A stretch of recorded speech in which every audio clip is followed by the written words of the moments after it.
जिस देश का मुखिया प्रधानमंत्री 20 करोड़ मुसलमानों को घुसपैठिया कहे, लुटेरा कहे, लूट का माल उनको लेने के लिए कहे, का रोजगार जो दिया सरकार ने वो उसको मिले। चुनाव आते हैं तो कुछ और घोषणाएं की जाती हैं, जब बजट आता है तो कुछ और निकल के आता है। सबका साथ, सबका विकास, सबका विश्वास, वो इन चीजों पे अमल करें, जनता इसी में खुश रहेगी। हिंदू के वोट लेकर दलित समाज को आगे नहीं बढ़ने दे रहे हैं तो हम मुसलमान उनसे क्या उम्मीद करें। तीसरी बार मोदी की सरकार बनी, जिसके बाद पहला बजट पेश किया गया। कुछ लोग इस बजट से खुश नजर आए तो कुछ लोग मायूस नजर आए। हमारे साथ आज यहाँ पर मुस्लिम समुदाय के लोग मौजूद हैं, जिसमें अल्पसंख्यक के लिए क्या मिला है ये जानने की कोशिश करेंगे कि अल्पसंख्यकों के लिए बजट में क्या मिला है। आइए आपसे सबसे पहले बात कर लेते हैं। हमारे साथ ये हाजी सलीस जी मौजूद हैं, जो ऑल इंडिया सुन्नी उलमा काउंसिल के महासचिव भी हैं। उनसे बात कर लेते हैं। क्या लगता है, आपने जो बजट जितना महसूस किया अल्पसंख्यकों के लिए क्या था? देखिए, जहाँ तक के बजट का ताल्लुक है, सरकार तीसरी बार आई है और जिस देश का मुखिया प्रधानमंत्री 20 करोड़ मुसलमानों को घुसपैठिया कहे, लुटेरा कहे, लूट का माल उनको लेने के लिए कहे, उससे हम कोई उम्मीदें वाबस्ता नहीं कर सकते हैं। क्योंकि आज मुसलमानों की सच्चर कमेटी ने जो रिपोर्ट अपनी पेश की, उसमें ये हालत बता दी कि दलितों, पिछड़े और पसमानदाओं से भी ज़्यादा पिछड़े मुसलमान हैंगे, जो कभी नौकरियों में 35% हुआ करते थे, आज वो 1.5 से 2% बचे हैं। आज ज़रूरत है, ये देश को विश्व गुरु बनाने का सब नारा लगाने वालों को चाहिए कि जब तक के भारत के अंदर बसने वाले तमाम लोगों को इंसाफ के साथ आगे बढ़ने के मौके नहीं दिए जाएंगे, चाहे वो तालीम का मैदान हो, चाहे वो तिजारत का मैदान हो, चाहे स्वास्थ्य का मैदान हो, अगर इसमें बराबर से सबको नहीं बढ़ाएंगे तो ये विश्व दुनिया तुम्हारे बारे में कभी ये नहीं सोचेगी कि तुम दुनिया को क्या न्याय दोगे जब भारत में बसने वालों को न्याय नहीं दे सकती हो।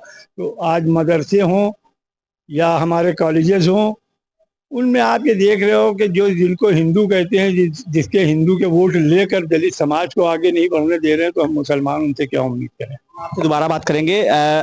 हमारे साथ आप भी मौजूद हैं, दिलशाद अहमद जी, आप भी एक बड़ी तंजीम चलाते हैं मुसलमानों की। आपको क्या लगता है, जिस तरह से सरकार ने जो बजट पेश किया, स्लाटर हाउस को लेकर आप लोग काफी टाइम से मांग कर रहे हैं, बजट में स्लाटर हाउस से लेकर के और जो गोश्त के जो मामले हैं उनको लेकर क्या होना चाहिए था और क्या नहीं हुआ, और आप खास करके अल्पसंख्यकों के लिए क्या नहीं हुआ? देखिए, आपने स्लाटर हाउस की बात की। कांग्रेस सरकार जब केंद्र में थी उसने 360 करोड़ रुपए पास किए थे। वहीं पर 2012 में जो अगले सरकार थी उसने 55 करोड़ पास किए थे स्लाटर हाउस के जीर्णोद्धार के लिए, जितने स्लाटर हाउस नगर निगम द्वारा संचालित थे उनको बनाने के लिए। लेकिन इसके ऊपर उठकर कुछ मंत्री लेवल से और कुछ कंपनियों के मालिकों ने एक बड़ा खेल खेला। सारे स्लाटर हाउस जो नगर निगम संचालित उन्हें बंद कराने का काम किया। बंद कराने के बाद हर जिले को अपने अंडर में लिया। अब जो लोग करोड़ों रुपए एक्सपोर्ट से कमा रहे थे, कंपनियों के मालिक, चाहे वो 9 स्थित कंपनियां हो चाहे दिल्ली स्थित हो, करोड़ों रुपए एक्सपोर्ट से कमाते थे। आज वो नगर निगम का स्लाटर हाउस बंद करके, जहां से सैकड़ों हजारों लाखों कुरैशी जुड़े हुए थे, उन्हें बंद करके उन्हें अपने अधीन कर लिया। और अब वो जिला स्तर पर अपना माल कंपनी से गाड़ियां भेजते हैं। तो मालूम ये हुआ कि स्लाटर हाउस तो बनने से रहे, उन्होंने 2 फायदे कर लिए। एक, एक्सपोर्ट कमाना शुरू कर दिया। दूसरा, अपने इस पैसे जिससे कुरैशी पलता था, गरीब कुरैशी लाखों अपनी कमाई करता, जीविका चलाता था, वो परेशान हो गया। और उन्होंने हर जिले में अपने एजेंट बैठा दिए, जहां कंपनी से एजेंट माल खरीदता है और वहां दुकानदारों को बेचता है, लाखों रुपए इस पे अंदर कर रहे हैं। तो मुझे लगता है कि सरकार को ध्यान देना चाहिए। सरकार ने अगर ये से व्यवस्था कायम की थी कि कंपनियां माल देंगी, गोश्त देंगी उन्नाव से, और आम कुरैशी बेचेगा, तो इसमें कुरैशी का फायदा होगा। लेकिन सारे कुरैशी तो कोई मटर बेच रहा है, कोई फुल्की बेच रहा है, कोई रिक्शा चला रहा है। लेकिन इस पे जो एजेंट थे, कानपुर में भी एजेंट है, कुछ उन्नाव में एजेंट बैठे हैं, जो अपने नाम से फर्म बनाकर कंपनी से माल खरीदते हैं और हर जिले में डिस्ट्रीब्यूट करते हैं। तो सरकार को चाहिए सबसे पहले तो इस पे अंकुश लगाए, ताकि हर कुरैशी का रोजगार जो दिया सरकार ने वो उसको मिले। उसके बाद जो पैसा हमारा फंड में पड़ा है, कानपुर में भी 12 करोड़ रुपए की राशि यहाँ पर पड़ी हुई है। हमारा मुकदमा पड़ा है दिलशाद अहमद 3159/2018 हाई कोर्ट में, सरकार बनाम। जी, हमारा बात करेंगे। आपसे बात कर लेते हैं कि इनकम टैक्स को लेकर के बहुत सारी चीजें सामने आई हैं बजट में, आपने देखी होंगी, क्योंकि आप इनकम टैक्स के एडवोकेट हैं। क्या नाम है आपका और आपने क्या देखा इस बजट में? देखिए, इनकम टैक्स में देखा जाए तो 2017 से जो टैक्स सीमाएं थी और आज जितनी महंगाई बढ़ चुकी है, तो उसमें जो वृद्धि होनी चाहिए थी वो नहीं हो रही है। थोड़ा बहुत टैक्स की राहत दे दी जाती है सर, जब चुनाव आते हैं तो कुछ और घोषणाएं की जाती हैं, जब बजट आता है तो कुछ और निकल के आता है। अगर आप देखें तो इनकम टैक्स स्लैब बढ़ाया गया है आज, लेकिन क्या इससे इनकम टैक्स धारकों को क्या फायदा होगा? आप देखिए, अगर हम इसमें देखें बेसिक चीजों में कितना सुधार हो रहा है। इनकम टैक्स भरते समय इनकम टैक्स का पोर्टल काम नहीं कर रहा है 1 महीने से, और जबकि 31 तारीख लास्ट डेट है। उसी तरह से घोषणाएं कर दी जाती हैं, लेकिन उसकी जो बेसिक है उस पर अमल नहीं किया जाता है। जैसे कि ट्रेनों की घोषणाएं कर दी जाती हैं, लेकिन प्लेटफॉर्म का विस्तार नहीं किया जाता है। यातायात के लिए घोषणाएं कर दी जाती हैं, लेकिन सड़कों का विस्तार नहीं किया जा सकता है। वैसे ही उसी तरह से इनकम टैक्स में राहत की बात की जाती है, लेकिन जो आराम मिलना चाहिए टैक्स पेयर्स को वो नहीं मिल पाता है। पोर्टल काम नहीं करता है और लोगों का पैसा फंसा रहता है। अब आप देखें, जैसे जीएसटी में सुधार की बात थी, सुधार नहीं किया गया, उसमें 3 तरह के टैक्सेस आज भी हैं। और इनकम टैक्स में भी जितना स्लैब बढ़ाने की बात की गई थी उतना स्लैब नहीं बढ़ा। नए रिजीम पुराने रिजीम ला दिए हैं। आप पुराने रिजीम में रहेंगे तो आपको टैक्स बेनिफिट एटीजी जो डिडक्शन है उसका फायदा मिलता है, और नए रिजीम में जाते हैं तो किसी भी डिडक्शन का कोई फायदा नहीं मिलता है। तो डिडक्शन का नए रिजीम में भी फायदा मिलना चाहिए। तो आपको क्या लगता है अल्पसंख्यकों के लिए कुछ बजट में क्या होना चाहिए था, या आपको जो देखा क्या लगता है कुछ फायदा रहेगा? भाई मैं तो एक बात कहना चाहूंगा कि जैसा मोदी जी का कहना है कि सबका साथ, सबका विकास, सबका विश्वास, वो इन चीजों पे अमल करें, जनता इसी में खुश रहेगी। आपसे बात करते हैं, आप युवा हैं, शिक्षा को लेकर आपके मन में काफी सवाल होंगे, बजट आपने जाना होगा या नहीं, लेकिन आपको क्या लगता है क्या होना चाहिए जिससे कि शिक्षा में वृद्धि हो, खास करके अल्पसंख्यकों को? शिक्षा का स्तर थोड़ा सुधार करना चाहिए, क्योंकि शिक्षा के स्तर में बहुत ज़्यादा दिक्कतें आ रही हैं। जैसे कि स्कॉलरशिप का मसला हो गया कि ज़्यादातर स्टूडेंटों को स्कॉलरशिप नहीं मिल पाती है। स्कॉलरशिप का फंड इतना कम होता चला जा रहा है कि जो नहीं पढ़ पाना चाहते हैं वो स्कॉलरशिप से अपने एडमिशन करवाते हैं।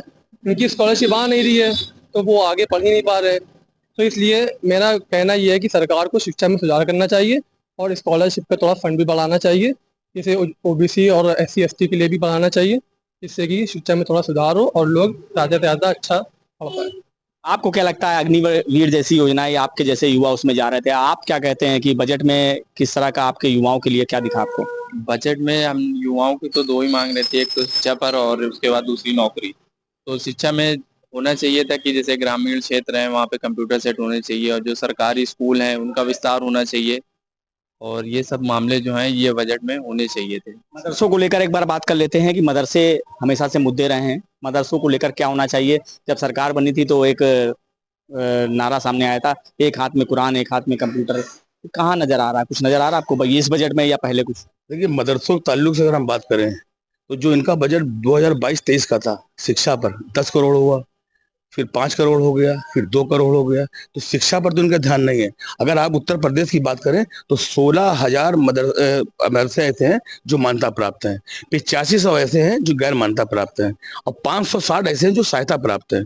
अगर इनमें जो इन्होंने पैसा बांट रखा है, जो उन्होंने कहा कि जहाँ 2 लाख से अधिक बच्चे पढ़ते हैं 2 करोड़ 3 करोड़, इससे तो मैं समझता हूँ 7-7, 8-8, 10-10 रुपए सबके बचते हैं, वहां से ज्यादा नहीं आने। अगर इनको सरकार को कुछ करना है हमारे लिए तो सरकार अच्छे स्कूल, अच्छे कंप्यूटर सेंटर बनाए मदरसे बच्चों के, ताकि मदरसे बच्चा पढ़ के निकले तो एक ग्रेजुएट ऐसा बने कि उसको सब कुछ मिले। और दूसरी मान एक और है, जो हमारे शहर के लोग हैं, सरकार समझती है कि हमारा दिया हुआ पैसा इनके काम आ रहा है, इनकी कौम पल फूल रही है, लेकिन मैं समझता हूँ ये चंद लोग जो मदरसा संचालक हैं, जो पैसा लेकर सरकार से आते हैं, वही फल फूल रहे हैं।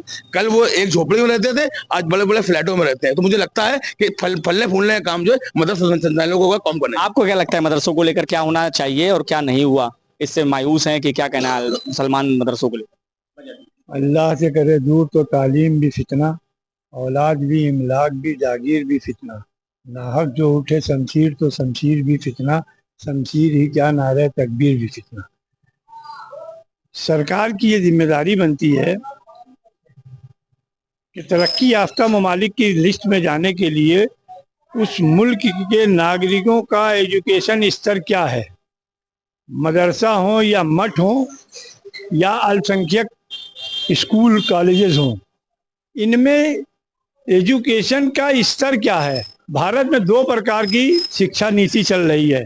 एक वो जो IAS IPS बना रही है, जिसके बच्चे पर 20 से 30 हज़ार रुपये पर मंथ खर्च आ रहा है, और एक सरकारी स्कूलों की दशा देखिए जाके कि बैठने के लिए फट्टा नहीं है ज़मीन पर, बैठने के लिए ज़मीन पर फट्टा नहीं है। और वहाँ पर जो बच्चे तालीम हासिल कर रहे हैं वो चपरासी भी बनने का कंपटीशन नहीं अटेंड कर पा रहे हैं। तो ये सरकार की दोहरी नीति, यही स्वास्थ्य का हाल है कि सेहत के मामले में जो सरकारी अस्पताल हैं उनकी दयनीय स्थिति देख लीजिए, और जो प्राइवेट अस्पताल हैं जहां मरे हुए लोगों को भी 3-3, 4-4 दिन वेंटिलेटर पे रख करके लूटा जा रहा है। ये सरकार की जिम्मेदारी होती है कि समाज में गरीब से गरीब स्तर से लेकर और बड़े से बड़े स्तर तक के तमाम लोगों को बराबर से तरक्की की दौड़ में आगे बढ़ने का मौका मिले। वो इस बजट में आना चाहिए था, जो नहीं आया। अल्पसंख्यकों के लिए क्या उन्होंने किया है ये मालूम है कि आपने हैदराबाद उर्दू यूनिवर्सिटी का क्या हाल किया, उसका जो था उसको फाइनेंस बंद कर दिया। तो इस तरह से अल्पसंख्यकों का तो खास तौर से इस सरकार में कुछ भला होना नहीं, क्योंकि प्रधानमंत्री जब ये मानता है कि 20 करोड़ लोग घुसपैठिए हैं तो घुसपैठियों को वो प्रधानमंत्री से कोई उम्मीद लगाने की जरूरत नहीं है। शिक्षा की बात, मुसलमानों की शिक्षा की बात, इस बार एक ऐसा रिकॉर्ड बना कि सबसे ज्यादा IAS और IPS आज़ादी के बाद जो है मुस्लिम बने हैं।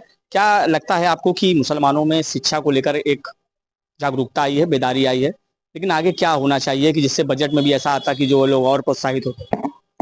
देखिए, सबसे पहले तो ये कि शिक्षा को लेकर जो आप बता रहे हैं IAS और IPS, ऐसा नहीं है कि अब मुसलमान सबसे पहले कोरोना के बाद से अब ये मुसलमान अपना, हम लोग जो इमाम साहब हमारे बताते हैं और जो हम लोग अब जागरूक हो रहेंगे, जिस तरीके से इस्लाम की तरफ बढ़ रहे हैं उसी तरीके से शिक्षा की तरफ भी बढ़ रहेंगे।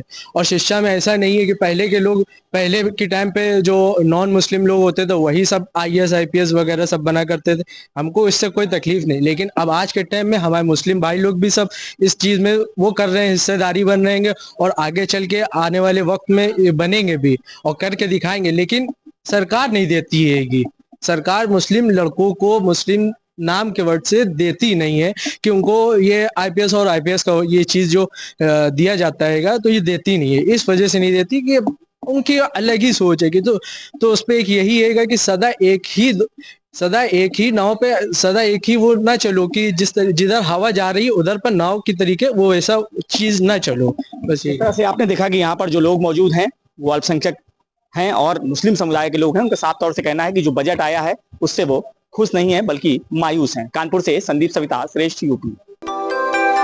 यूपी की हर खबर देखने और उनसे अपडेट रहने के लिए हमारे चैनल श्रेष्ठ यूपी को सब्सक्राइब और लाइक करें। साथ ही बेल आइकन को दबाना ना भूलें, जिससे हमारे हर वीडियो की जानकारी आप तक पहुंचती रहे।